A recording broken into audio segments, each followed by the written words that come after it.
Have you seen that? Oh no. You've seen. You have to have seen it. The video of Ben Shapiro singing WAP. Yeah, of But course. like they edited it to make. There are some days where I wake up, first thing on my fucking mind for no reason. There's some whores in this house. Certified freak. Dude, I hate the way he says it. 7 days a week. He says he doesn't say WAP. He says WAP. WAP. WAP. The song WAP. Like the sound a wet towel makes when you just throw it onto a fucking table. That's the sound, yeah, when the kids used to wet a bunch of paper towels and throw them at the bathroom wall. I used to do that WAP. consistently. Of course in you middle school. I told you that story about the mega ball. The lottery that you... No, it's like I think that's the Powerball, but... yeah, no, well there's like a mega fucking I don't know. I'm never gonna win any of them, so it's not like it fucking matters. But no, so in middle school I was a little bit of a bitch. And In middle school. In middle school. Everyone's a little bitch in middle school though, let's be honest. But me and my friends were just these complete dickheads, and we would spend like our entire lunch in the bathroom just sucking each Okay. Welcome back to the podcast.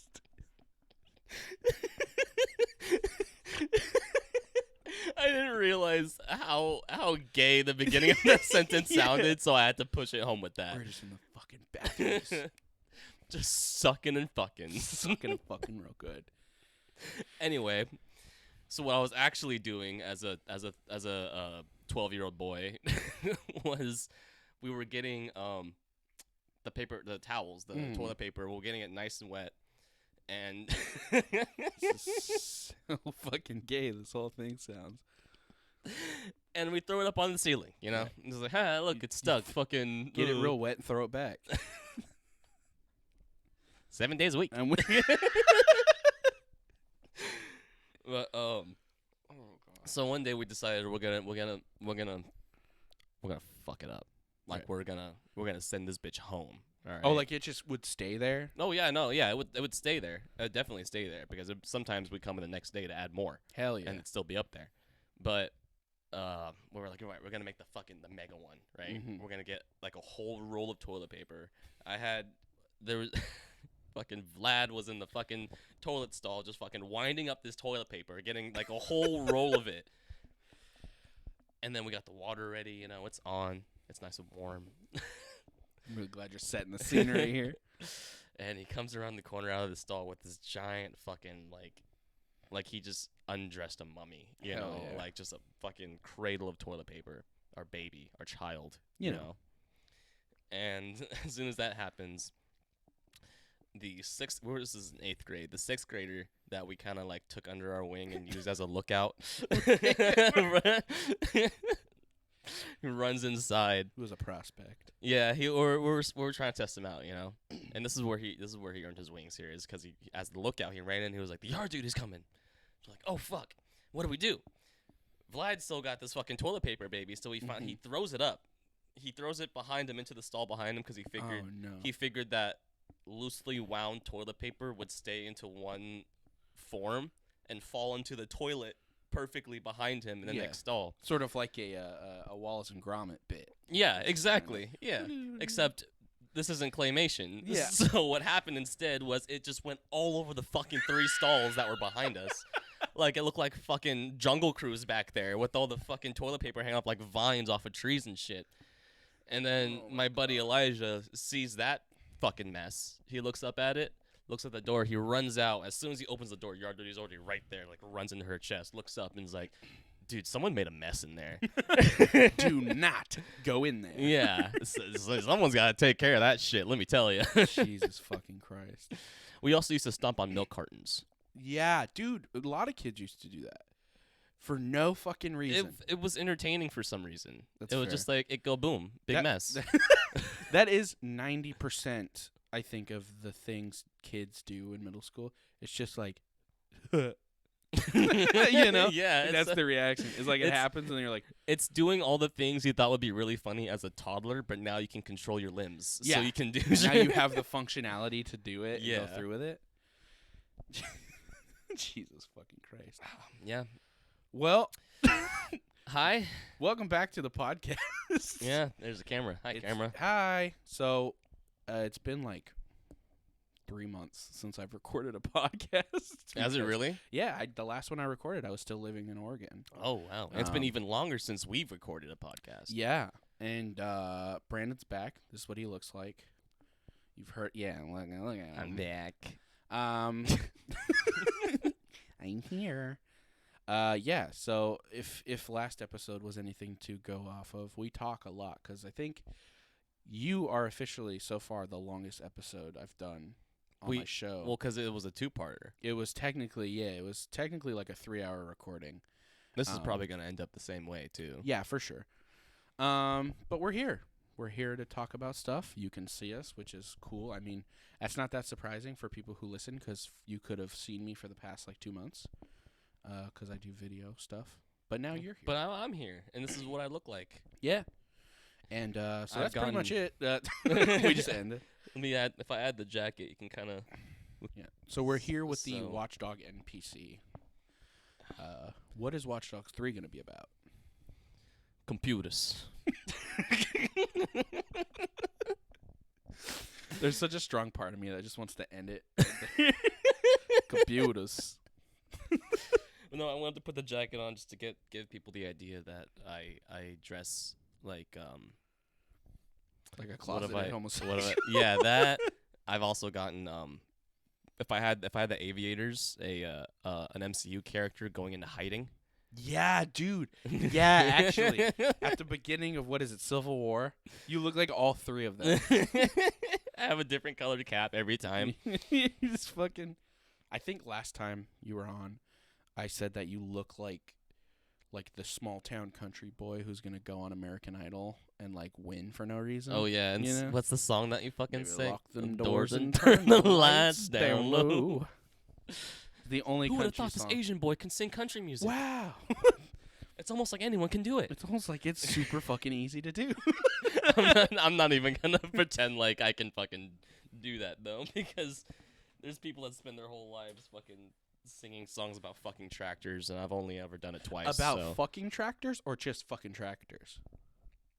that depends on the artist. Baby, lock them doors and fuck the tractor ho. Yeah, good job. You fucking really sent it home with that one. Yeah, this is That's what what you come came for. here to enjoy. This is what you come for. Quality content over here on Thanks for stopping by. I forgot what my podcast was called. For one Jesus second.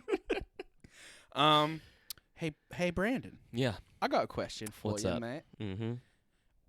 Did you see Eternals? I did. You did. Wow, that's crazy. I It's didn't almost like we even didn't know talk that about this. before the episode started. Yeah. Who are you? Where am I? And how did we get here?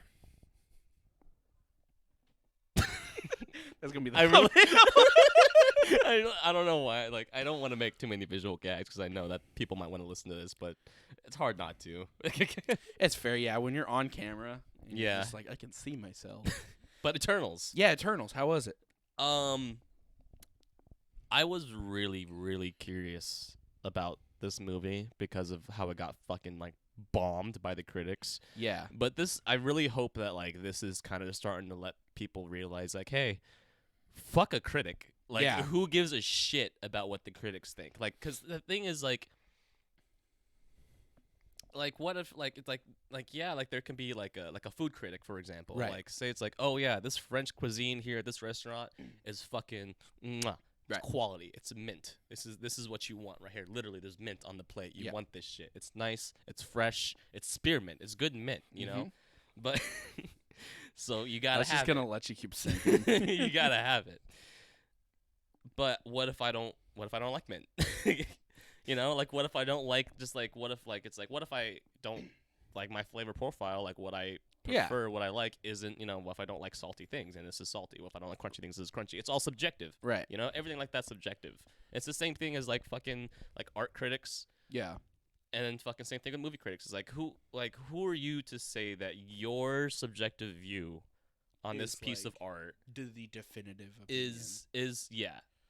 should like gauge whether or not, why do I care about what you have to say? I mean, I'll talk to my friends and ask them what they thought, because like my dad, for example, me and my dad have like the same taste in movies, essentially, you know? So I know if I ask him like, oh, how was this? The feedback he gives back to me is something I actually care about, because I know that's probably going to relate to it, you know? Exactly. So, and that's really evident with Eternals, because it got like a 54? It's the worst rated Marvel movie so far. Which I don't get, because I had a lot of fucking fun with it, honestly. I gave it like a solid 7.5 out of 10. You know, it's not great. I still fucking loved Shang-Chi. Shang-Chi's so good. We'll get to Shang-Chi, yeah. Ooh, sorry. That rain's coming back up. Hell yeah. Yeah, send her back down. Not sponsored. Sponsor us if you want that press. No, yeah, I didn't see Eternals because I was unsure if I wanted to spend the money to go see it. Mm-hmm. Do you have Disney Plus?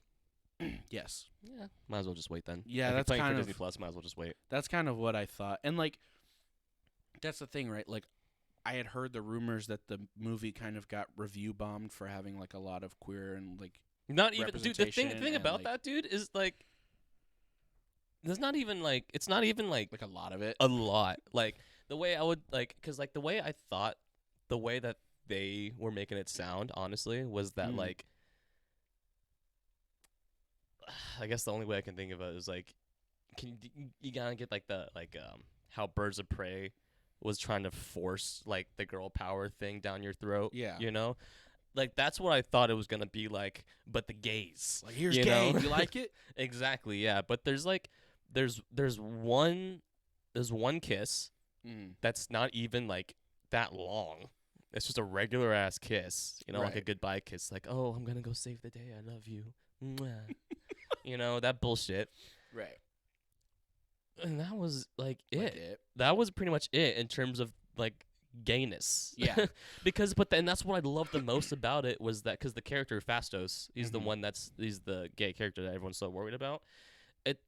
It's not, it really like is just like an addition of who he is as a person.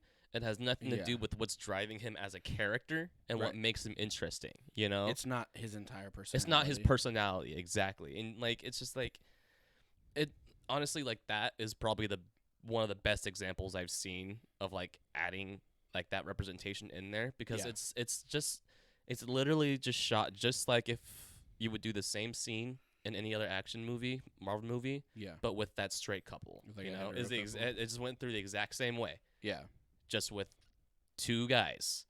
That was it. You know, like and like I don't understand what the big deal was with that. I mean, that's kind of the thing, right? Like, you have a lot of people, especially with the Marvel fandom, where, you know, or superheroes in general, people are so concerned with characters being rewritten as queer or black or, you know, anything. Like, it's such a big... Look at what's going on with Superman right now. Like, oh my people God. are so mad and they don't even know what the actual situation is, because they're like, Superman's not bi. And it's it's a good thing he's not Superman, you fucking idiot. He's not Superman, but also, even if he was, so what? Why are you pretending like you gave a shit about Superman before today? Yeah, right? It's just like when they announce, like, yeah, Nick Jr.'s doing a Thundercats show, and people are like, what the fuck? They're ruining my childhood. It's like, yeah, you know, because I tune into Nick Jr. every fucking day. Yeah. Why do I give a shit? I mean, yeah. Like, who cares? If you loved your fucking Thundercats, go back and watch your Thundercats. Go like, get that's it. Still available to you. You can go to a fucking Amazon and get the full season right now. You can go, yeah. It's just people wanting to be mad because now it's an excuse for them to air out their bullshit, like bigotry. It's an excuse for them to try and like make up excuses for the bigotry. Yeah, you know, it's just like they're like, oh, this is my chance to try and flex my homo hatred. Yeah, and disguise it as like actual it's just criticism. Me being concerned for the character, you know. Yeah, and it's like, dude, who gives a fuck? Like, it's if it's good, if it's a good movie or not. That's all I care about. And again, too, with that, like, it sucks because like I like talking about movies. We do Mhm. that all the time on this show. I watch movie reviews, but like I feel like we're at a point, especially with superhero movies, like Marvel, especially, because holy fuck, like everyone feels like their thing is the definitive answer, and like yep. that's why like people like Cosmonaut Variety Hour. I don't know if you've ever watched, but like he always says he's like, I didn't like this movie. That doesn't mean you won't like it. I'm just I don't telling like you. Cosmonaut Variety Hour. Really? Yeah. Why not? Because he fucking. Have you watched his video about Batman versus Superman? Yeah. Yeah, it's ass. The movie was ass. No, it wasn't. Yes, it was. No, it wasn't. Dude, we did like a 3-hour podcast about how it was ass. And then I went back and watched the Ultimate Edition. It's not good. I have a completely different take on that movie now. It's not good. I haven't watched the Ultimate Edition, to be fair, but Not that different, but going back on like a second watch, I have a way different perspective on that movie. But see, that's the thing is like when we first watched it, you fucking hated it too. I did hate it. know? This is true, and I'm man enough to say that I was wrong, Yeah.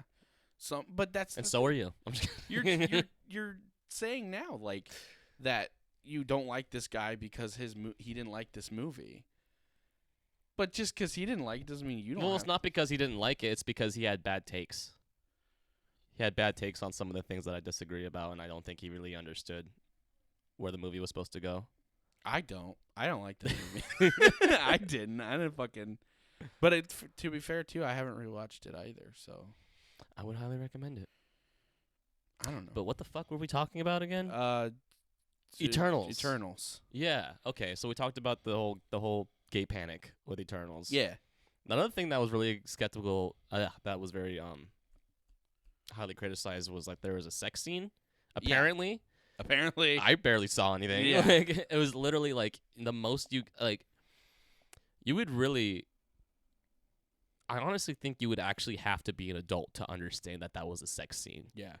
Because like otherwise it literally just looked like they were just, because there was no like thrusting.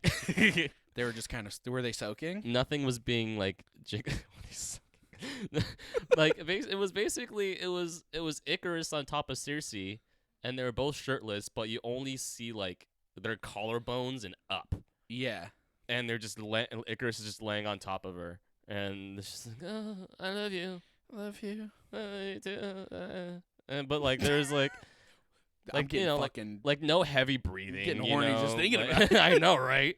Like no heavy breathing, or no like Game of Thrones where they just see titties just bouncing while Jason Momoa just pounds that shit. Jesus Christ.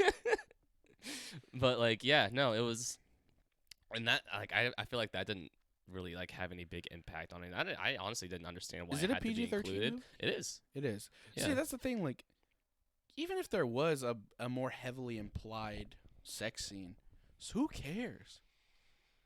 They literally. I mean, I cared so little about it that I didn't think it needed to be there in the first place. Not because I was like, oh, this is inappropriate for kids. I was like, this is kind of feels like a waste of like 4 seconds. Wasn't even important to the like movie. I get it, they love each other. Like I don't need to know that they had sex. Yeah. Well, like, that was the criticism I heard about the movie, was that they really put in no effort to make it seem like those two were in love with each other, like at all.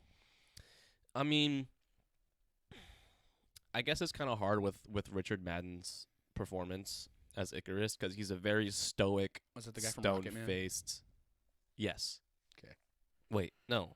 He's in Rocket Man, right? Is he in Rocket Man? I think he's Elton John's boyfriend, isn't he? I'm not sure. All I know is that he looks a lot like Sebastian Stan. He does look like a lot. He's got like the square jaw and like the stone cold stare, kind of. Yeah. He's the Autumn Soldier. God damn it. The Summer Soldier.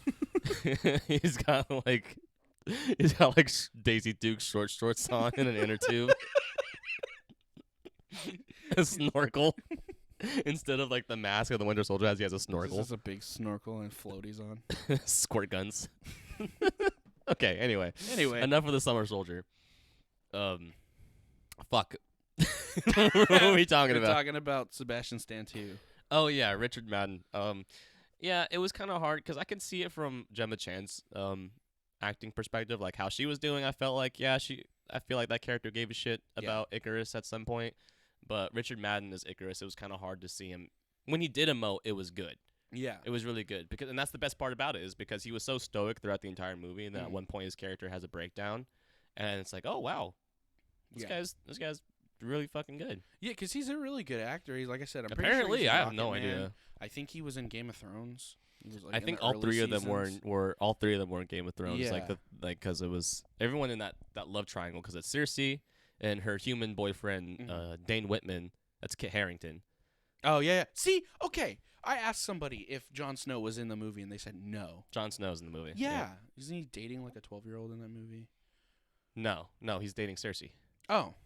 But there's a thing about that I want to talk about. But you didn't see the movie. I've been given a lot of misinformation about this movie. I think so. Yeah.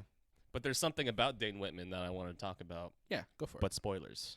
I don't give a fuck. Okay. This is the one movie. They probably give a fuck.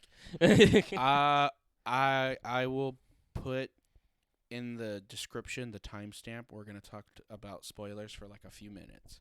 So I'll put in the timestamp I'll put the timestamp in the description if you want to skip spoilers for Eternals, because I want to hear about it. Dope. Go. All right, go. So Dane Whitman's character of Dane Whitman. I don't know why. Like Kit Harington's character, Dane Whitman. Yes.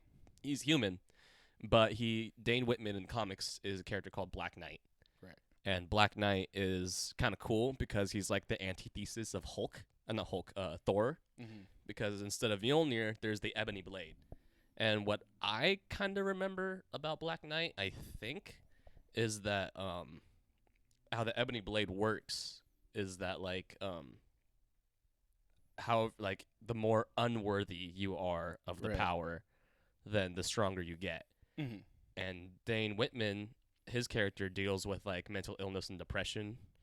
And it really fucking sucks because like he wants to get help, like he wants to see a therapist and be happy and stuff, but if he gets happier, he's not as strong as the Black Knight. Like yeah, so he has to hate himself to be a good superhero. It's pretty fucked up, but it's also I think it's a really cool concept. Yeah. But at the very end, the very post-credit scene at the very end, because at the end of Eternals, all of the Eternals are kind of like swooped up. One of the Celestials shows up. Yeah. Arishem shows up at the very end, and he just swoops them up out of Earth. And the visuals in this movie are fucking awesome. Yeah, the CG looks really good. Because you get such a good idea on how fucking big these Celestials are.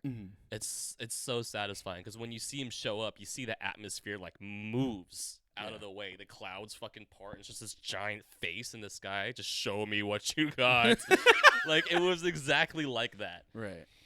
And so he picks up the Eternals because they did something they weren't supposed to do, and disappears with them. And Dane Whitman's like, "Fuck, I was dating one of those. I want her back." So he gets the Ebony Blade is passed down through his family, right? And so he's thinking about like unsheathing it and unleashing the power of the Ebony Blade. And then last minute, right before he's about to touch it, you hear a voice say, "Are you sure you want to do that, Mr. Whitman?" And it just cuts. Who was the voice? Uh-oh. Who is the voice? Let me give you some clues. Oh, no. Black Knight, Dane Whitman, has teamed up with this individual on many occasions because very often Black Knight is fighting supernatural entities as well. Usually pretty dark stories, very bloody. Possibly some vampires involved. Is it what's his fucking name? Mahershala Ali's Blade. Blade? Yep. Oh, fuck. The director confirmed and everything that voice was Mahershala Ali. Dude, first of all, what a fucking pick for Blade, huh? Fucking right, dude. I am so, because honestly, like I didn't finish Luke Cage, but I honest to God think Cottonmouth was the best part of that show. That is the reason nobody's finished Luke Cage. It's because he died. Yeah, exactly. Like halfway through the season, and it immediately sucks. Yep. No, it's fucking. And I remember too when they talked about making a new Blade. I was like, who's a young actor that they can get? Because I was automatically assuming we're going to get Wesley a Blade Snipes. origin movie. No, let's get Wesley Snipes' ass back in here. Yeah. We'll get him to pay his taxes, and we'll get him back in here. But I was like, okay, they're going to do like new Blade, and it'll be like Blade College Edition. Like, go to vampire school. Blade Far From Home. Yeah. But then they announced that, and I was like, hey, fuck yeah, because I'm glad Marvel's finally getting to the point where they don't need to do origin movies all the time. Yeah, because we know now. Yeah, we know. I can't tell you how many times I've like told people I'm so happy that we didn't see a single fucking bit of Spider-Man's origin story. No shit, right? Because we saved so much fucking time. A whole like half to like 2/3 of a movie of time. Yeah. Imagine how bad Homecoming would have been if it was the same fucking hi Uncle Ben, bang. Oh my god, Bang. my uncle died. Fuck yeah, it would have sucked, but they just like drop him right in. They don't even drop him in his own movie at first. Nope. I was like, and it sucks too because there are origin movies I like I've been rewatching a lot of the Marvel movies. Mm-hmm. It's funny too because you used to get really mad that I hadn't seen Doctor Strange, Mm-hmm. and now I really like that movie a lot. I love Doctor There's Strange. flaws with it for sure. I think Matt Mikkelsen's character was kind of useless, Oh yeah, they threw away such a amazing actor for something so small especially like because that. I think he would have been a really good Doctor Doom. Oh my god, yes. But I really like Doctor Strange for no reason. Like it's just a fun, good movie, Mm-hmm. and I Just feel like very visually pleasing. yeah, and I feel like a lot of the criticisms were like, oh, he's making jokes too much, but like he really doesn't. He's kind of a dick sometimes, but Mhm. it's not like he's like. I think there's 2 times He's where not Tony Stark. Yeah, exactly. The fuck were we talking? Origin stories. Yeah. You're watching a lot of Marvel movies. So I like that Marvel's kind of getting to this point where we know who the fuck these characters are. Yep. You know, and they know even if you don't, you can Google it in 10 seconds and know the entire fucking encyclopedia about who Blade is. Yep. So it's like we don't need to see how he became Blade. No. No, because like, and that honestly, like, I'm honest. I think that they like what they did with that post-credit scene. I think they're kind of doing what they did with what was it? At the end of the end of Doctor Strange, where Thor shows up Yeah. in the post-credit scene, and that scene ended up being a scene in Thor Ragnarok. In the movie. Yeah. I think that post-credit scene in Eternals is gonna be a scene in the Blade movie. yeah. Like probably like 10, 15, 20 minutes in, you know, because I think they're gonna do like a team up, and I know Blade is also supposed to be. I think he's gonna be in the Moon Knight series with Oscar Isaac, Yeah. which I'm super fucking hyped for because Oscar Isaac is a fucking daddy. Really good actor. Everyone got real into Moon Knight like a year or 2 ago. Mm-hmm. It was really strange. Yeah, well, it's I rem- because everyone found out there was gonna be a thing. Yeah, Like, who is this guy? And like, oh shit, Moon Knight's actually pretty fucking dope. Yeah. Oh, and one more Eternal spoiler. Oh, go ahead. Go for it. The mid credit scene. Mm-hmm. We introduce a new character, and we see the new character this time. First of all, a completely CG'd character voiced by Patton Oswalt. Hell yeah. Yeah, who introduces another character who's Thanos' little brother, Eros, also known as Okay. Star Fox, who was played by Harry Styles. You know? Sure, man. Fuck it. Why not? Whoever the fuck we can get. Yeah, right. Like, Because we can get anyone now, well, apparently. yeah, that's the thing. Like, Marvel is such like that is the like that's what you know if you're an actor. You go, okay, I gotta do one of those. Mhm. I Because- mean, they casted Jim Carrey. as who? You didn't hear? No. Well, let's wrap up the Eternal spoilers so we can get the regular listeners back in. Yeah. But yeah, Harry Styles shows up as Star Fox, and because at the end, like the Eternals are split up. Mhm. You know, one half is doing this, the other half is staying on Earth. The half that stayed on Earth, they got kidnapped by the Celestial. I told you that whole thing with Dave Right. Whitman. The other half are out in space looking for the other Eternals because Right. there's more of them out there. Mhm. And apparently, Eros or Star Fox, Thanos' little brother, is an Eternal. Right. But that okay, all right. Actually, you know what? Let me bring this up. Okay. In the movie, they talk about how like, oh, why couldn't you stop the snap? You know, Yeah. why couldn't you get involved with all that? Like, oh, we were told not to get involved with conflict unless deviants were involved, right? Right. In the comics, Thanos is an Eternal with a deviant gene in him. Right. Everyone else doesn't look like Thanos, big purple and shit. Yeah. They look like regular human just look beings. like people. Yeah, Harry Styles was like fucking regular ass Harry Styles. Right. Thanos looks like that because he has a deviant gene. He's part deviant. Right. And if he's the main bad guy and there's conflict of destroying half of the universe, wouldn't the Eternals have able to to be get- yeah. involved because he's technically a deviant? Right. Unless they're going to just scrap that idea, but they're kind of implying it because they introduced this character who is an Eternal, looks like an Eternal. He has like the same kind of costume as them. Mhm. He has their same technology, saying that he's Thanos' brother. Yeah. I already see a big loophole here. Do you think it's a plot hole, or do you think the Eternals secretly had another reason why they didn't get involved? You know what? I can't imagine I'm the only person that's making this connection right now. Right. You know, so I'm sure that they're either in the drawing room right now trying to fucking stitch up this hole, Figure out why. or they already have some bullshit lined up. You know, that's the thing. Because with Marvel. because they're asked directly. They're like, why couldn't you help? Fight Thanos. Right. Like Dane asked Cersei directly that. You know, Mm. and she's like, oh, well, only if deviants are involved. Weren't allowed. Yeah. Oops. Well, that's the thing with Marvel though, is like they either have shit planned out very far in advance, or they're very good at making it seem like they did. Yep. So I feel like no matter what, they'll cover their tracks because they're pretty good at being like, look at Mandarin from Iron Man 3. Yeah, what the fuck? They knew they fucked that up. That was like the most hated, which by the way, I actually really like Iron Man 3. No, I enjoyed Iron Man 3 too. Very good movie. Like upon rewatch, it's a really good movie. But yeah, like people fucking shit all over that. And then now, years later, you find out like, no, we have the Mandarin, quote unquote, but he's like, this is a dumbass name. I don't give a fuck. Yeah. Hey, Brandon. Yeah. Did you see Shang-Chi? Of course I saw Shang-Chi. What do you mean, of course? Because I'm Asian.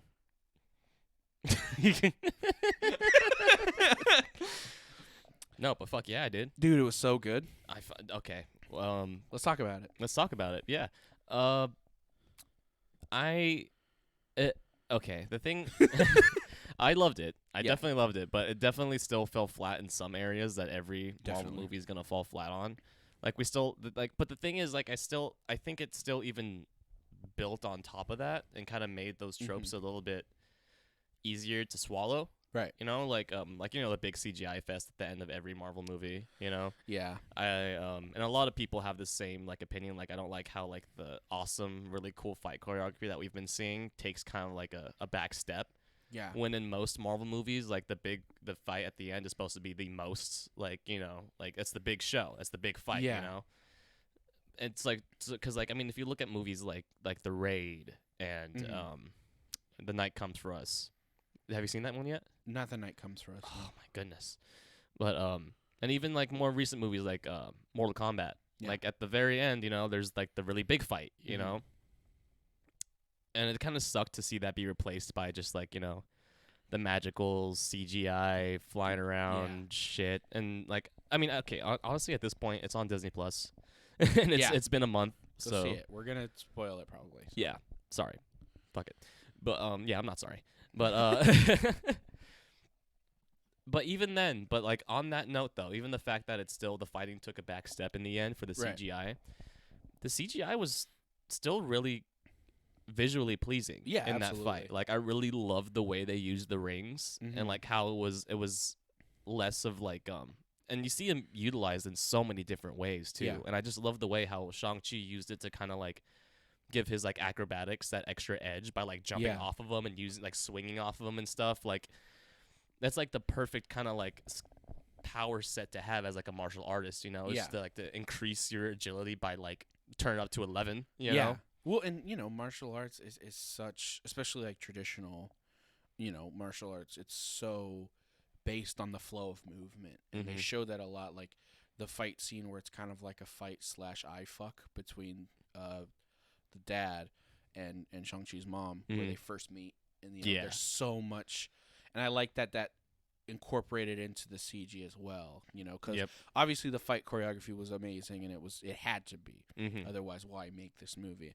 But I like that flow of motion got incorporated into other portions of it as well, especially coming from like, you know, a huge problem with a lot of the Marvel movies is they just be doing fight scenes for no reason. Like that was one of my big gripes with Doctor Strange, was they're having these amazing world-shifting scenes, and then I gotta watch Tilda Swinton do karate. And I'm like, why the fuck? Yeah, why would you do that when you can bend reality? Make the skyscraper grow up dick and pee on him. I don't know. Yeah, do something. Like, you have like infinite ways to deal with this person besides your bare hands. So it was nice to see it finally all kind of culminate in Shang-Chi, especially not knowing anything about the character. I didn't know much about the character at all. And I think I think that's what also helped a lot in terms of writing, and I think that's what also helped Guardians of the Galaxy a lot. Yeah. Is a lot of people weren't so like, I mean, like who was like up on their soapbox when Guardians of the Galaxy was coming out was just like, this isn't comic accurate. You know, like I'm sure they're not as like quirky and funny, you know, in the comic books as they make them out to be in the movies. But like the thing is like they're so lesser known, like to the point where like I feel like you can still kind of rewrite them, and you're not gonna like piss on anyone's head doing it. Yeah. You know? Yeah, absolutely. You kind of had a fresh start, and I think that's exactly what they had with Shang-Chi. Like, I mean, like his dad isn't supposed to be the Mandarin. yeah, His dad's supposed to be a character named Fu Manchu. Yeah. Yeah. Dude, that was another thing I really fucking liked about Shang-Chi. We all know this. We talked about it for years. It's been prevalent since the fucking phase 1 of Marvel. Marvel has issues with villains. Oh, There's been like 2 really good villains so far. And I think I don't remember Shang-Chi's dad's actual name Wenwu. Yeah. He has like 30 names. It's literally a scene in the movie. I love that he had a reason to be a bad guy. Yep. He went from being just a dickhead bad guy because that was how he came up, and he needs to be this mob boss, learning how to love and kind of becoming, a good-hearted person. But then like at least from his perspective, look what that got him. Yeah. That got his wife killed. Now I can't be that nice guy anymore. Yeah, and then on top of that, finding out in his mind, there might be a way to bring her back. That's all he cares about. He just wants to feel that love for her again. So he has actual motivation. At some points, you actually feel for him. Yeah, you're actually like, damn, this man. dude just really just misses his wife. He misses that because like that's also also when his wife died is when he got disconnected from his kids. Yeah. So it's like not only did he lose his wife, but he also kind of lost his kids at the same time too. Yeah, exactly. And like we as an audience know that it's the devil man or whatever the fuck, the demon from the other side. Yeah. Because we see the exposition scene where it happens. He doesn't know that shit. Yeah. He just knows. I wake up in the middle of the night, and my wife's like, "What's up?" I gotta go get her. Like, yeah, exactly. I can't leave her over there. This can't be completely out of the realm of possibility for me because I have magical rings and I've literally have lived for like 100 years. So it's not like this is completely, like out of the world of reality, Now I think like, especially like I said, like for an origin movie, like I like that it was an origin movie, but not in the sense of like we watch Shang-Chi get these powers. I kind of like that. He just was a badass this whole time. He just didn't tell nobody. Yeah, he just didn't give a shit. Because I thought, I was under the impression when I saw the trailers that, like, the thing was, he's like a sleeper agent. So he's going to hear some magic word or something and then know how to do, all these martial arts. But no, he just know how to do that shit. Yeah. But he's just like, I'd just rather go get drunk and do karaoke. Fuck yeah. And you know what? And I think that's another thing, too, is just, like, I think that's like, another interesting way that they kind of threw in some Asian representation in there is like the Asian immigrant household. Yeah. In which you kind of feel this large burden of responsibility on you, like being like, like the firstborn immigrant. I mean, not immigrant, obviously. The firstborn of your family, like in America. Yeah. Like here's this opportunity. I built all of this for you.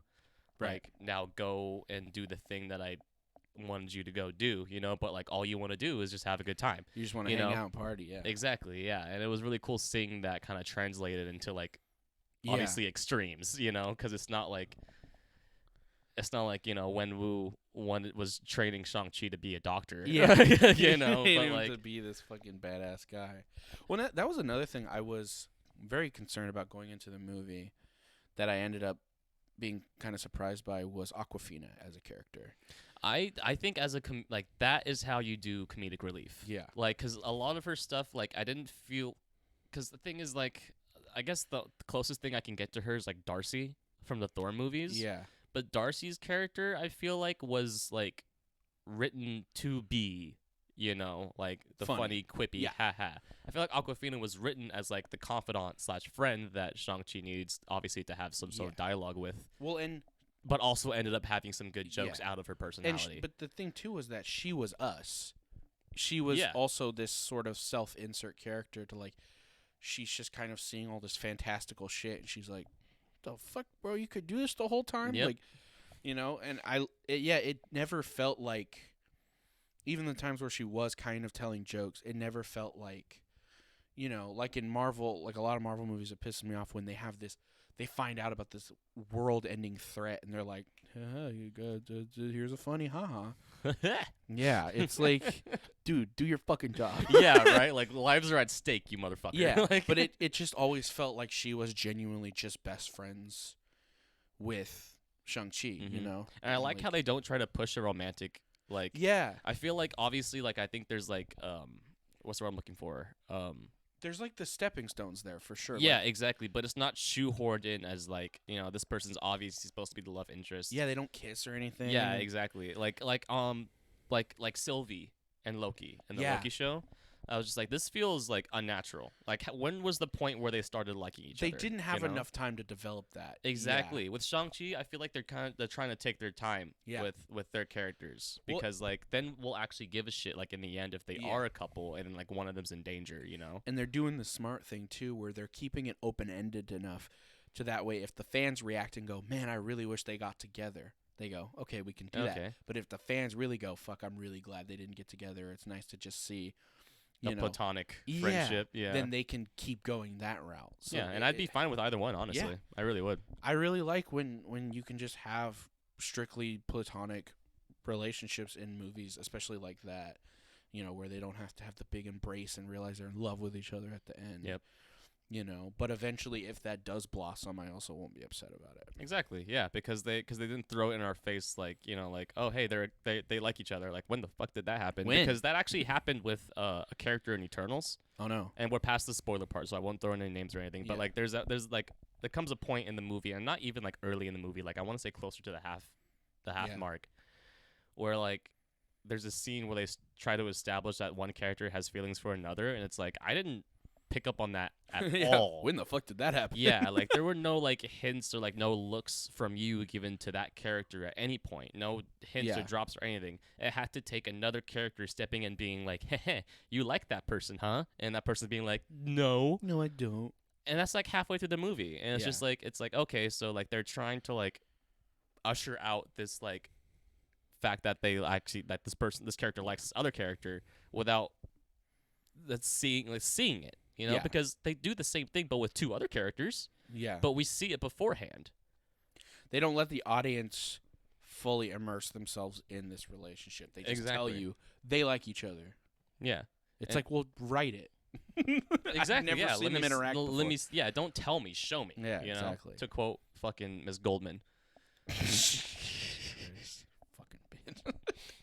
But another thing that I want to talk about with Shang-Chi that I really liked on that topic of like they're building on things that could have always been improved on was, I always hated how like scenes, like really like emotionally heavy scenes, have to have the tension broken with comedy, with a joke, which was extremely prevalent in Black Widow.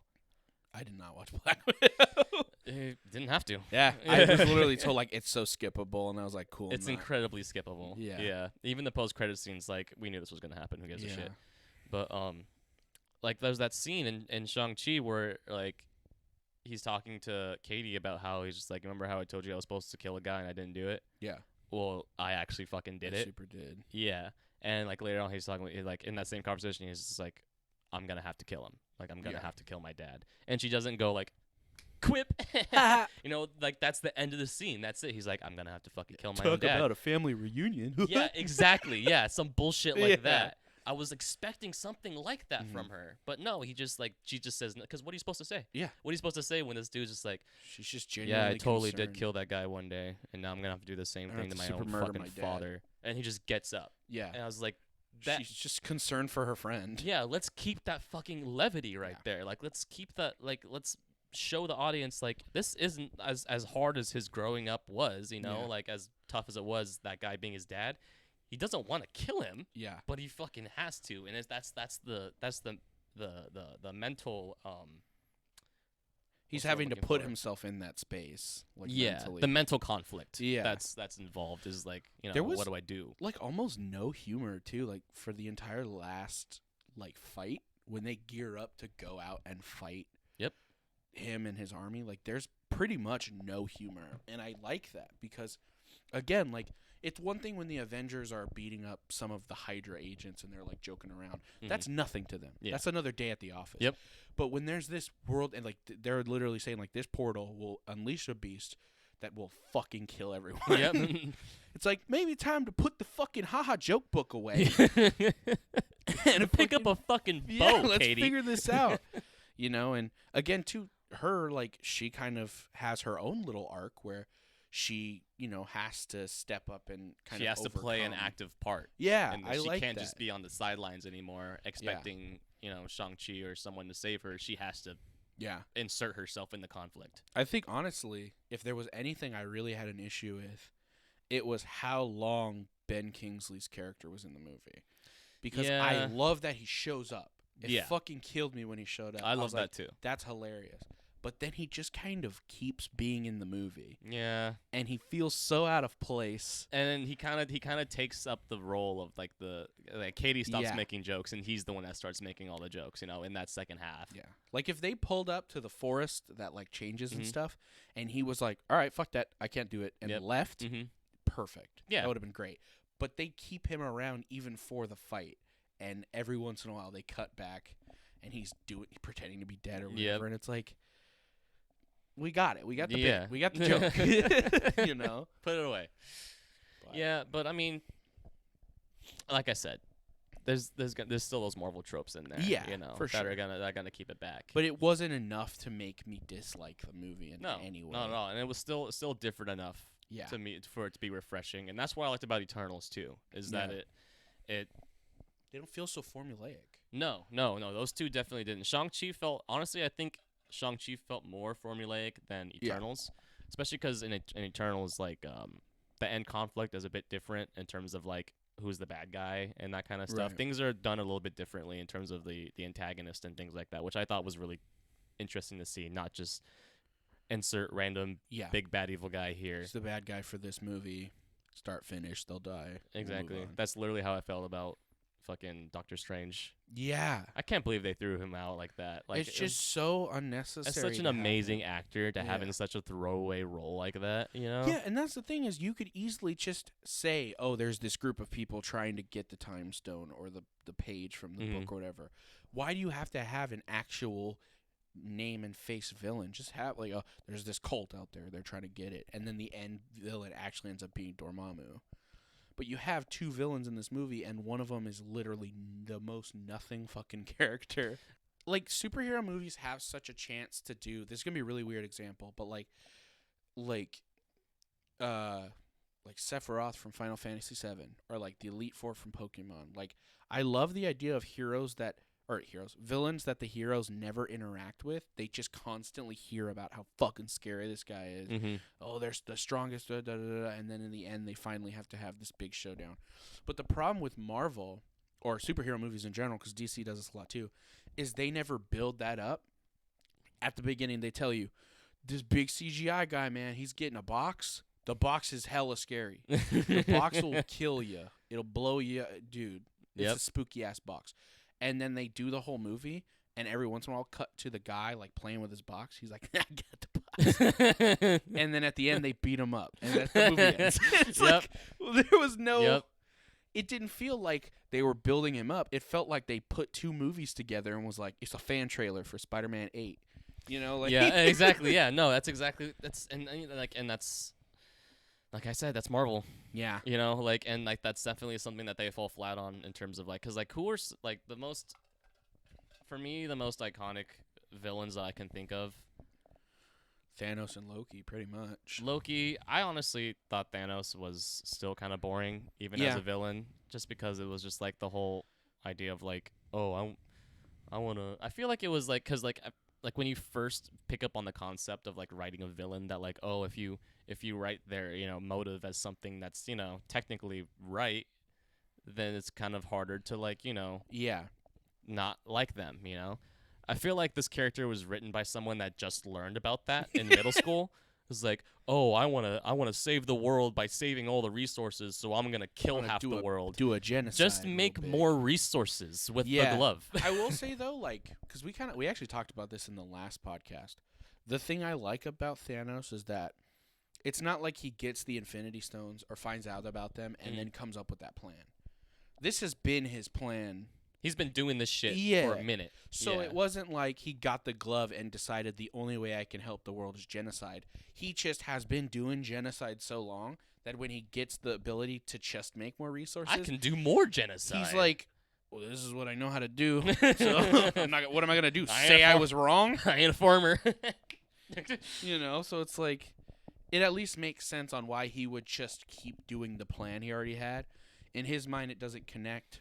I guess I can that makes change sense. the plan. It just connects. Oh, I can do this shit a lot faster. Yeah, that makes sense.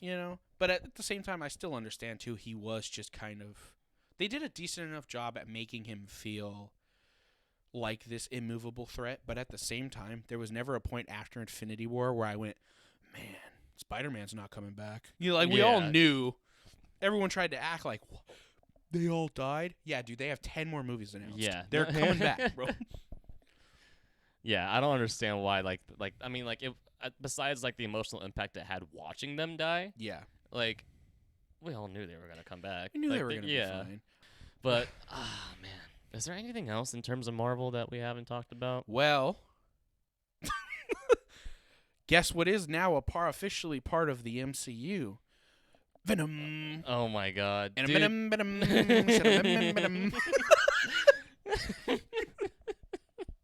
I forgot that you did that song. Dude, it's such a good song. You know why, too? It's just we all know people that are going to pay money to watch a Venom movie also listen to Eminem.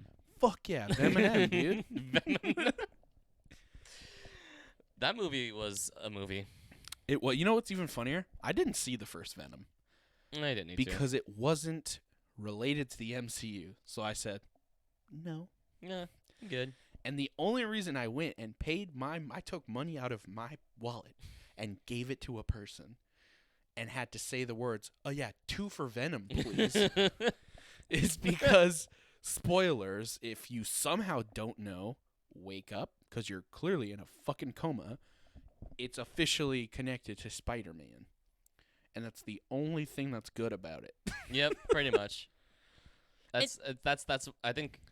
The worst part is, I can't even say I didn't enjoy myself. But it wasn't because the movie was good. It was because I was going, this movie's fucking dumb as shit. But the one thing I didn't like the most. Okay, first of all, the rating. Like, if you're gonna have like a Venom versus Carnage movie, that's gotta be R-rated. Like, the same argument that people were trying to make for Deadpool and making it R-rated is the same argument that I make about Carnage not being R-rated. Yeah, how can you make a character named Carnage? His name is literally Carnage, and not show him fucking because I've read some of those graphic novels. He gets down. Yeah, he gets fucking he's a serial killer who is now a big alien blood man. Yeah. There's gonna be lots of murder and dismemberment. And it's so funny the way they try and get away with it. There's so many bloodless decapitations. Mm-hmm. It reminds me of it's a weird example, but you remember 300? Yep.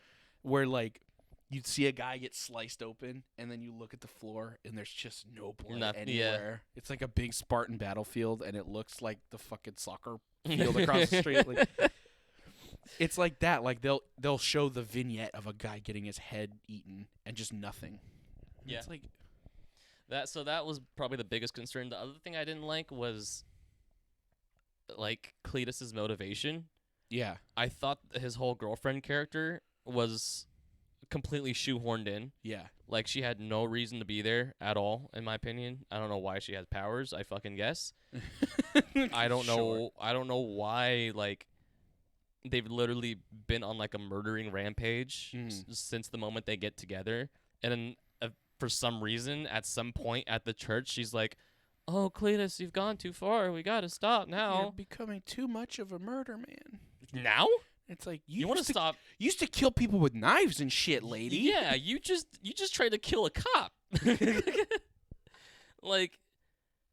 Oh, and that guy too. I don't know why the fuck he was in there. I didn't even know that it was the same dude from the first scene until he had that weird PTSD moment. It's because he's gonna be a Venom. Another one? A Venom. you gotta stop with that guy. He's gonna be he's one of them. I looked it up on the interwebs. Is he really? Yeah, he's a symbiote. What's guy. his name?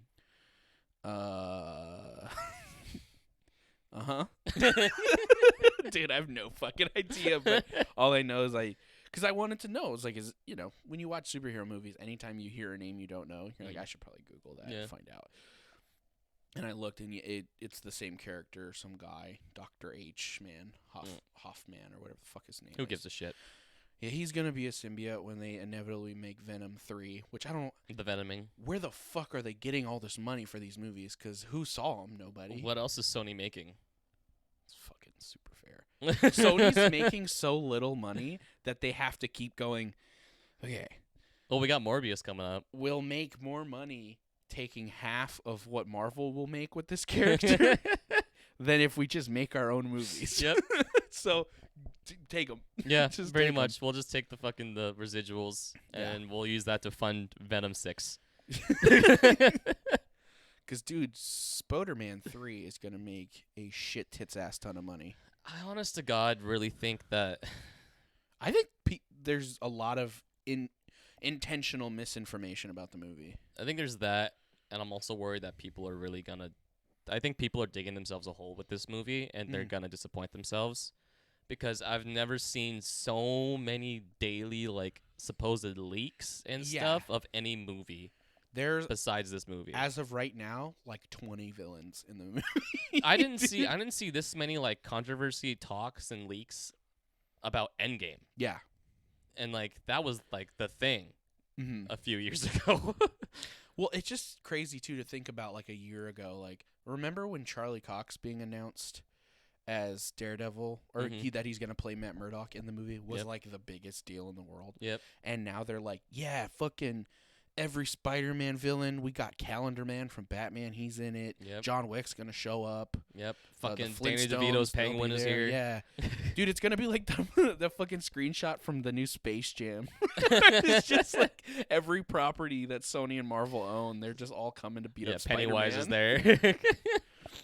No, that's the thing. I think people are way overhyping themselves. And that's what I'm trying to keep in mind is all of these big announcements, they're either A, wrong, or B, definitely not what they think, what the people think the movie is going to be. Yeah. Because even if they do a Sinister Six, what are you going to have? The Sinister Six and 3 Spider-Men and potentially a Venom cameo now?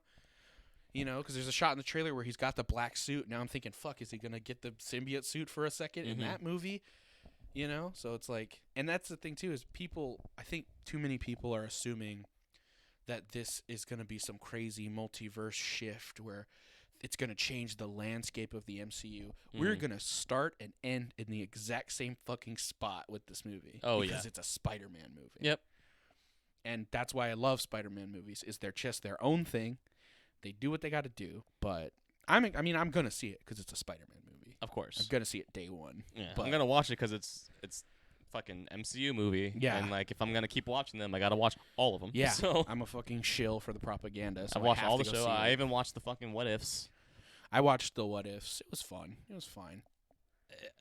It was a cute idea for a project. But it was a cute idea, but first of all, the animation was really fucking shoddy. It was just a weird style. It was worked really for Spider-Verse when they tried to do this Yeah. comic booky style, but I think they just didn't know what type of animation they wanted. And then also, I feel like it's my perfect example of just because you're an actor doesn't mean you can be a voice actor.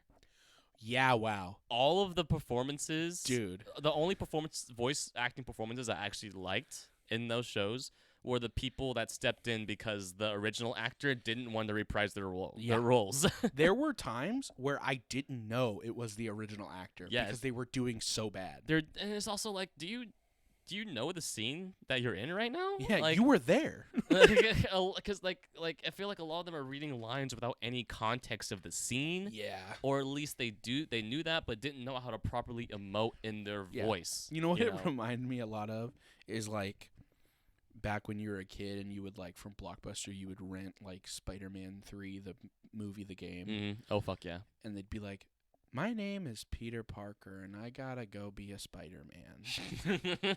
Because they've never been in a vocal booth in their life.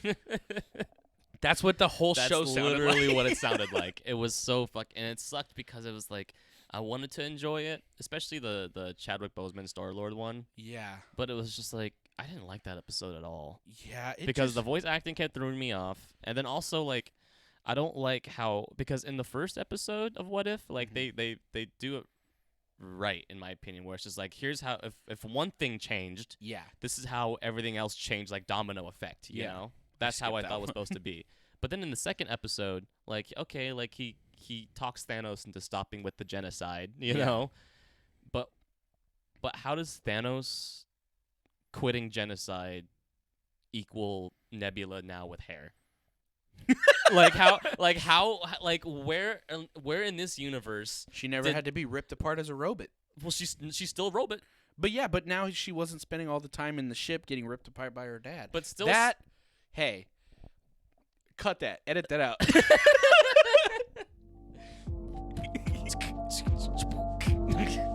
Port update.